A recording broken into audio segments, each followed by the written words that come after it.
I'm seriously sorry for such big pause. Actually यार जो diagram मुझे दिखाना था वो कहीं उड़ के भटक रहा था, घूम रहा था, और जब मैं दूसरा प्रिंट आउट निकाल गई तो वो बदतमीज़ उड़ के वापसी आ गया। खैर एनीवेज, एक बारी फटाफट 4-5 लाइन जो हमने पढ़ी हैं उसका रिव्यू कर लेते हैं, and then after we will continue with बचा हुआ पोर्शन। कितना है भाई? इतना है, हाँ इतना रह गया। सो पहले हमने क्या पढ़ा था? It is the largest of all the meningeal arteries. Done, ठीक है, okay. Middle meningeal artery is a branch of first part of maxillary artery given off in the infratemporal fossa. ठीक है भाई, हमने ये बात भी देख ली थी that this is your maxillary artery and it is actually as a first branch of maxillary artery which is given off in the infratemporal fossa। भैया infratemporal fossa भी दिखा दो एक बारी, कौन सा होता है? this boundary, जो marked boundary आपको सारी नज़र आ रही है, this is your infratemporal fossa, right? इसके बाद में this is your infratemporal fossa। zygomatic arch हटा दोगे तो जितना हिस्सा है वो सारा infratemporal fossa। this is your infratemporal fossa। और डायग्राम नहीं है यार, यही 2-3 थे। ठीक है, इसके बाद में नेक्स्ट पॉइंट क्या है? नेक्स्ट पॉइंट है हमारा let me read it for you. Next point है हमारा it ascends upward deep to the lateral pterygoid muscle and behind the mandibular nerve. ठीक है, हमने ये भी देख लिया था कि ये जो ब्लैक लाइन्स हमारी लेटरल टेरिगॉइड मसल है, और ये जो ये वाला ब्लैक लाइन है ये हमारा मैंडिबुलर नर्व है। So it is present deep to the lateral pterygoid muscle. ये है ना हमारी middle meningeal artery, maxillary artery की फर्स्ट ब्रांच से। This is actually the lateral pterygoid muscle. It is present behind the lateral pterygoid, sorry deep to the lateral pterygoid muscle and behind the mandibular nerve. ठीक है, what else it is saying that then it passes between the two roots of auriculotemporal nerve and enters the cranial cavity through foramen spinosum along with the meningeal branch of mandibular nerve। okay, so let me show you the diagram। Diagram से थोड़ा सा clear हो जाता है यार, आपका पता नहीं पर मेरा तो क्लियर हो जाता है। ओके सो ये था हमारा ऑरिक्यूलोटेम्पोरल नर्व। ये जा रही है इसकी एक ब्रांच, ये जा रही है इसकी दूसरी ब्रांच, और जो रेड पार्ट जा रहा है this is your middle meningeal artery. So it passes in between the two branches of auriculotemporal nerve and it enters into the cranial cavity, it enters into the cranial cavity through foramen spinosum। this is your foramen spinosum, this is your foramen spinosum through this it enters into the cranial cavity along। now पता है one thing you have to memorize, यहाँ एक चीज़ याद रख लो, क्योंकि ये line आपको middle meningeal artery के टाइम पे याद करनी पड़ रही है। तो अगर कभी भी आपके आता है इसकी स्कल में फोरामेन स्पाइनोसम से कौन से स्ट्रक्चर्स पास होते हैं, तो what you are suppose to tell कि एक तो पास होता है आपका मिडिल मेनिंजियल आर्टरी और दूसरा आपका पास होता है meningeal branch of mandibular nerve. कभी आता है ना कंटेंट्स के बारे में, that what are the contents of foramen spinosum, क्या लिखोगे? It the contents of foramen spinosum are middle meningeal artery as well as meningeal branch of mandibular nerve.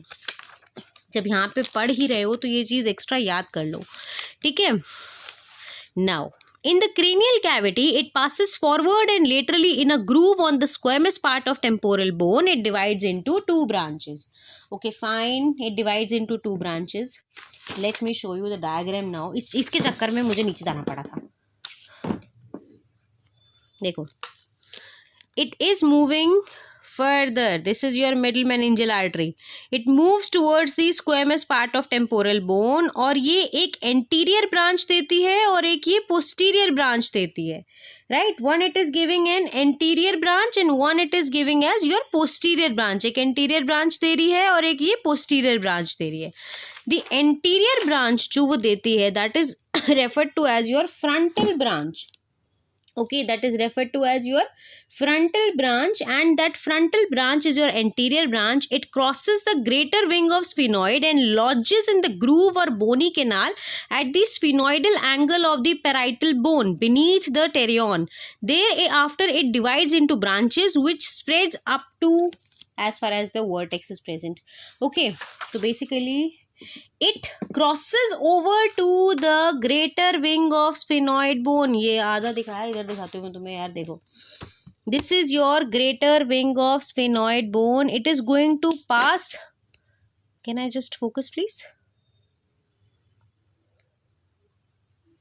ठीक है, वो यहाँ से मूव करती हुई इधर से ऊपर जाती है। This is the greater wing of sphenoid bone के ऊपर से मूव करती हुई If you want to see the angle, which angle it is talking about? It is talking about the, हद है, जो डायग्राम दिखाना वही गायब. ओके, मिल गया. So this is your what? This is your sphenoidal angle. ये sphenoidal angle के let us read again. What it is saying, that it crosses the greater wing of sphenoid and lodges in the groove or a bony canal at the sphenoidal angle of the parietal bone. And if you look it from outside, it is present under your pterion. Let me show you the pterion. आपने H shape का structure देखा होगा, skull के ऊपर usually बनता है. Let me show it to you. I will go in the diagram later on. पहले आप यहीं पे देखो. Can you see? I think you can not see. ये जो एच शेप स्ट्रक्चर है ना, the H shape structure, this is referred to as your pterion. It is present beneath the pterion. ठीक है, it is present your beneath the pterion. This is actually it is present beneath the pterion. This is actually about what? This is actually about your frontal or your anterior branch. उसके बाद में parietal और posterior branch, it arches backward on the squamous part of temporal bone and crosses on the lower border of parietal bone in front of its mastoid angle. ठीक है, and crosses over the lower border. It's not border, it's actually border. Give me a second, I'll explain. This is actually the mastoid angle. This is your parietal bone. This is the sphenoidal angle. This is your mastoid angle. Another line is the middle meningeal artery and its branches outside the dura and mainly supply the periosteum and bone marrow of the skull. एक minute दो मुझे, मैं अभी explain करती हूँ कि ये बोल क्या रहा है. Moreover it give branches to the dura mater. Dura mater में what it is going to supply, ये एक ganglionic facial nerve, ganglionic branch देता है. Right, it is going to give out the trigeminal, give branches to your trigeminal ganglion, जिसे हम लोग ganglionic branches बोलते हैं. और टिम्पैनिक कैविटी तक इसकी सुपीरियर टिम्पैनिक आर्टरी जाती है. बेसिकली क्या होता है यार, ये आप देख रहे हो, this is your trigeminal ganglion. तो मिडिल मेनिंजियल आर्टरी एक गैंग्लियोनिक ब्रांच देती है जो यहाँ सप्लाई करता है. ओके, तो गैंग्लियोनिक ब्रांच आपकी ट्राइजेमाइनल गैंग्लियन को और एसोसिएटेड स्ट्रक्चर्स को सप्लाई करती है. एक ये है petrosal branch of the middle meningeal artery. If you can really see the petrosal branch of the middle meningeal artery, basically ये क्या करती है, ये टिम्पैनिक कैविटी में एंटर करती है. कहाँ से एंटर करती है टिम्पैनिक कैविटी में? From the hiatus for greater petrosal nerve. Hiatus for your greater petrosal nerve. If you can see, this is the hiatus for your greater petrosal nerve. ठीक है, it is, there are two hiatus. One is your this and one is your this. This is the hiatus for your greater petrosal nerve. I think I have one more diagram about it. Okay, this is not that good. Okay, here you can see groove and hiatus for the greater petrosal nerve. This is actually the groove and hiatus for the greater petrosal nerve. यहाँ से कौन सी branch जाती है? Petrosal branch of your middle meningeal artery. ठीक है, कहाँ जाती है? टिम्पैनिक कैविटी में जाती है. Another thing that you have to mention over here, इसकी सुपीरियर टिम्पैनिक ब्रांच है जो हमारा अगर आपने मिडिल ईयर कैविटी पढ़ा हो तो मिडिल ईयर कैविटी में बेसिकली आपका जो मिडिल ईयर कैविटी होता है उसकी जो एंटीरियर वॉल होती है ना, जो उसकी कैरोटिड वॉल होती है, एंटीरियर वॉल उसकी कैरोटिड वॉल होती है, और उसमें ऊपर की तरफ ना दो कैनाल्स होते हैं. एक तो कम्प्लीटली बोनी कैनाल होता है और एक हमारा पार्शियली कार्टिलेजिनस और पार्शियली बोनी कैनाल होता है. तो जो हमारा ऊपर वाला कम्प्लीटली बोनी कैनाल होता है ना, वो बनाता है हमारा पीट्रस पार्ट ऑफ टेम्पोरल बोन. लेकिन ये जो बोनी कैनाल है इसके अंदर हमारी एक मसल प्रेजेंट होती है और ये मसल का नाम होता है हमारा टेंसर टिम्पेनाई. ठीक है, टेंसर टिम्पेनाई. और इस कैनाल को हम बोलते हैं टेगमेंट टिम्पेनाई. इस कैनाल से पास होकर कौन सी ब्रांच मिडिल मेनिंजियल आर्टरी की आ रही है? Superior tympanic branch of your middle meningeal artery. Superior tympanic branch middle meningeal artery की इस वाले में middle ear cavity, this is middle ear cavity और इसको हम टिम्पैनिक कैविटी भी बोलते हैं. तो जो हमारी मिडिल मेनिंजियल आर्टरी की सुपीरियर टिम्पैनिक ब्रांच होती है वो टेंसर टिम्पेनाई के साथ में, टेंसर टिम्पेनाई मसल यहाँ होती है और जो बोनी कैनाल होता है वो होता है tegmen tympani. Anterior wall of middle ear cavity में भी प्रेजेंट होता है और यहाँ से ही क्रॉस करके टिम्पैनिक कैविटी में एंटर करती है. और दूसरी कौन सी थी? Petrosal branch. पेट्रोसल ब्रांच कहाँ से आ रही है? It is coming from the hiatus for the greater petrosal nerve. ठीक है। And then the last thing is the tributaries of the middle meningeal vein accompany the branches of the middle meningeal artery. The veins are however closer to the bone. इतना सब कुछ middle meningeal artery के बारे में पढ़ने के बाद में हम देखते हैं कि यार इसका एसोसिएशन हमारे टॉपिक से आज क्या था। एक लाइन जो हमने अभी तक क्लियर नहीं की वो ये थी, the middle meningeal artery and its branches lie outside the dura and mainly supply the periosteum and bone marrow of the skull bone. Let me draw this thing for you so that you can really appreciate that what I am trying to say. क्यों हमें ये पढ़ना था, क्योंकि exactly अब हमें, क्योंकि जो हमें एक्स्ट्रा ड्यूरल हैमरेज पढ़ना है वो हमें यहीं से समझ आएगा. अब हमारा एक्स्ट्रा ड्यूरल हैमरेज का जो कॉन्सेप्ट है वो यहीं पर आपका क्लियर हो जाएगा.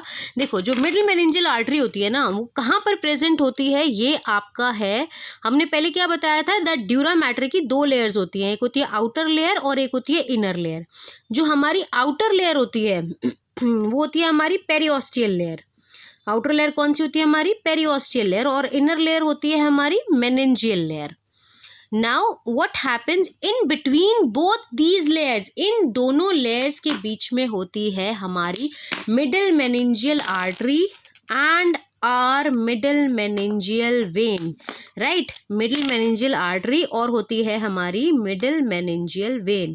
अब बेसिकली हमें पढ़ना है कि हमारा जो एपीड्यूरल हैमरेज है, जो एपीड्यूरल हीमेटोमा है, वो इससे कैसे कंसर्न्ड है.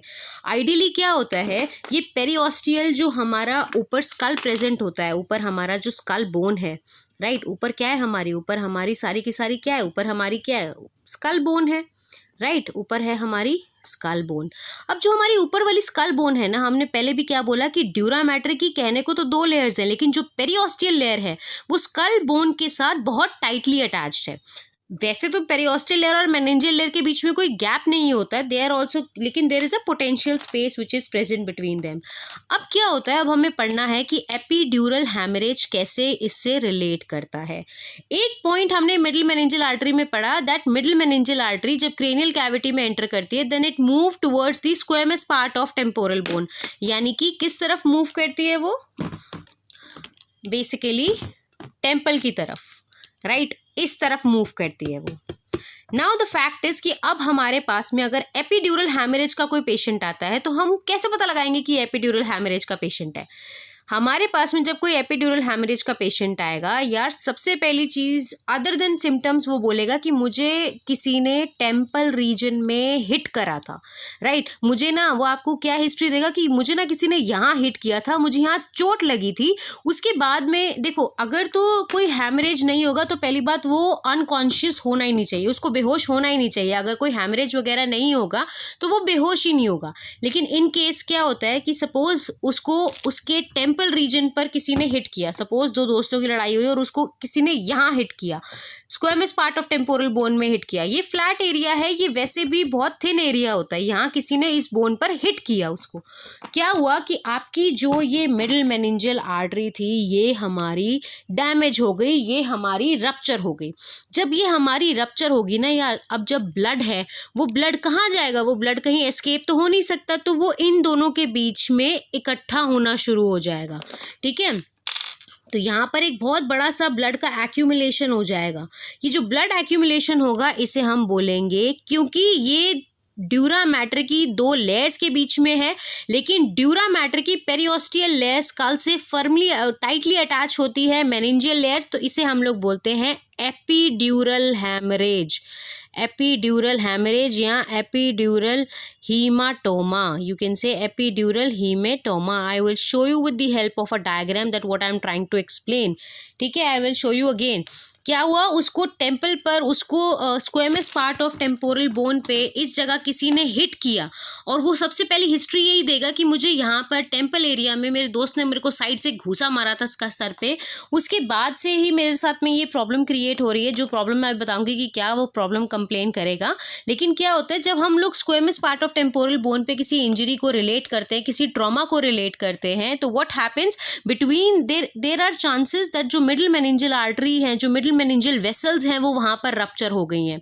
और क्योंकि ब्लड का कोई एस्केप करने का पॉइंट नहीं है, तो क्या है, हमने पहले क्या बोला था कि इन दोनों लेयर्स के बीच में कोई एक्चुअल स्पेस नहीं होता, इन दोनों मेम्ब्रेन के बीच में ड्यूरा मैटर की पोटेंशियल स्पेस होता है, यानी कि जब कोई पैथोलॉजी होगी तो स्पेस प्रोड्यूस हो सकता है। जब यहाँ पर वो दोनों वेसल्स जब यहाँ पर हमारी मिडिल मेनिंजियल वेसल्स रप्चर करेंगी तो वो ब्लड कहाँ जाएगा, वो ब्लड यहीं पर घूमेगा, वो कहीं एस्केप नहीं हो सकता, तो यहाँ एक हीमेटोमा सा बन जाएगा।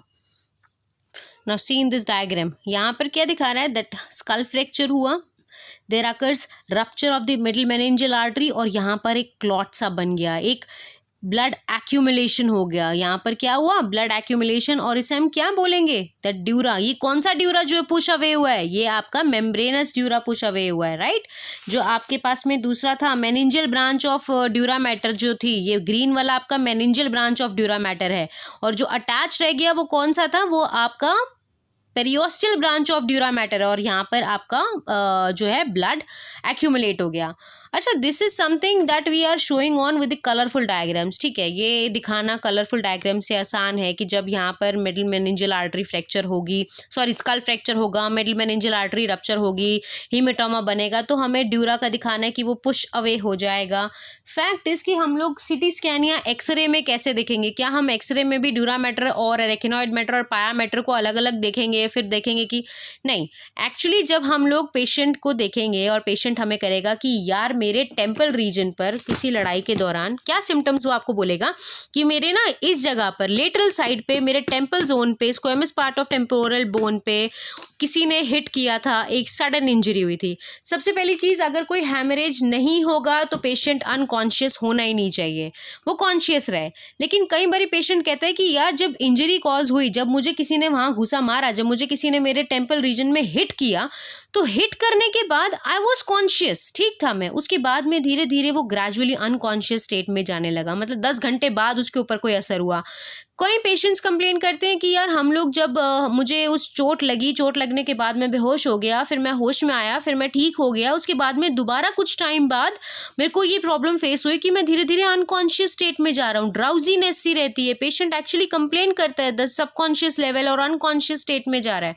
तो ये जो कंप्लेंट्स वो शो कर रहा है ना, इन कंप्लेंट्स के बेसिस पर प्लस हम लोग जो इन्वेस्टिगेशंस करते हैं, जो सिटी स्कैन और एमआरआई में हम लोग प्रेडिक्शंस देखते हैं, वहाँ से हम कंफर्म कर सकते हैं कि ये एपिड्यूरल हैमरेज है या ये सब ड्यूरल हैमरेज है।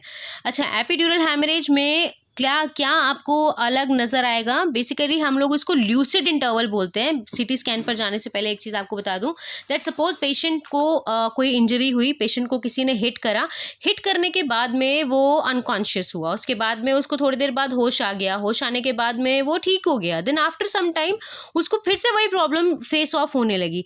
नाउ व्हाट हैपेंस, जब सेम चीज़ हो रही है, कितने टाइम बाद हो रही है, फर्स्ट एक्सटेंट से, उसके बाद में वो ड्राउजीनेस की स्टेट में जा रहा है, all these things when patient oftenly complains, then we can say that maybe the patient is having epidural hemorrhage, क्योंकि ये जो state of consciousness और unconsciousness बार बार हो रही है ना, ये lucid interval बोलते हैं हम इसको, ठीक है। Now I'll show you the X-ray of a epidural hematoma, कि आप कैसे बताओगे it is a epidural hematoma। Look at this diagram, this is actual thing, ये आपको दिख रहा है, ये lens shape, this is biconvex type of thing, ये जो दिख रही है ना, ये है आपकी epidural hematoma। How it is this crescent shape क्यों है? As we have seen, as we have told you prior, कि पेरियोस्टियल लेयर के बीच में ड्यूरा मैटर की और जो मेनिंजियल लेयर है उसमें कोई गैप नहीं होता, ठीक है। Now suppose this is my skull bone, ये मेरी स्कल बोन है, ये मेरे स्यूचरल लिगामेंट्स है, ठीक है, यहाँ मेरे स्यूचरल लिगामेंट्स है, यहाँ मेरे स्यूचर्स हैं, राइट। ये मेरी क्या है, ये मेरी है स्कल बोन। इसके नीचे अंडर प्रेजेंट क्या है मेरी, इसके नीचे प्रेजेंट है मेरा पेरियोस्टियल लेयर, यहाँ है मेरी पेरियोस्टियल लेयर ड्यूरा मैटर की, ठीक है, ये काफ़ी फर्मली ऊपर से अटैच है, उसके बाद में काफ़ी टाइटली उससे अटैच है, उसके बाद में ये है मेरी मेनिंजियल लेयर, ठीक है, ये मेरी मेनिंजियल लेयर। अगर हम लोग फिजियोलॉजिकली देखें तो दोनों के बीच में कोई गैप नहीं प्रेजेंट होता, लेकिन there is a potential space, right. यहाँ पर इन दोनों के बीच में क्या प्रेजेंट थी, इन दोनों के बीच में प्रेजेंट थी मेरी मिडिल मेनिंजियल आर्टरी। मेरी मिडिल मेनिंजियल आर्टरी और मिडिल मेनिंजियल वेसल्स जो वहाँ पर प्रेजेंट थी, जब वो रप्चर कर गई तो ये जो स्पेस था इसमें सब जगह क्या क्या, सब जगह क्या भर गया, हीमेटोमा भर गया, सब जगह यहाँ पे खून भर गया दोनों के बीच में। अब क्या होगा यार, जो ब्लड यहाँ पर है, क्योंकि इनके बीच में स्पेस नहीं है तो ये ब्लड एक्यूमुलेट होते टाइम फ्रीली एक्यूमुलेट नहीं हो पाएगा, राइट। इसको थोड़ा सा टेंशन क्रिएट हो जाती है वहाँ पे, क्योंकि यार इकट्ठा है, ऑब्वियस ही बात है, इस यहाँ पर एक्यूमुलेट हो रहा है। तो बेसिकली क्या होता है, जब ये एक्यूमुलेट होता है ना, तो यहाँ इसके बियॉन्ड, स्यूचुरल लिगामेंट्स के बियॉन्ड ये एक्यूमुलेशन पॉसिबल नहीं होता, ठीक है। ब्लड का फ्लो इन लिगामेंट्स के बियॉन्ड नहीं जा सकता है। और क्या होता है, that actually there occurs formation of a crescent shaped haematoma.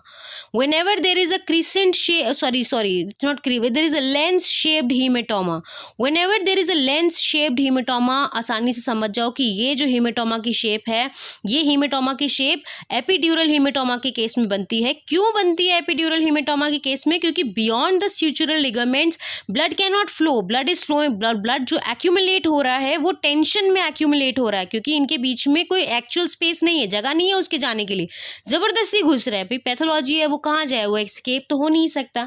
So this is actually about your epidural hematoma, and if you go for CT scan or your X-ray or your MRI, whatever you want to prefer, CT scan or MRI, this is the something shape, biconvex shape you can really appreciate in case of your epidural hematoma. Now further we are going to study about the subdural hematoma, and we are going to study about the subarachnoid hematoma, and we are going to study about the intracerebral hematoma.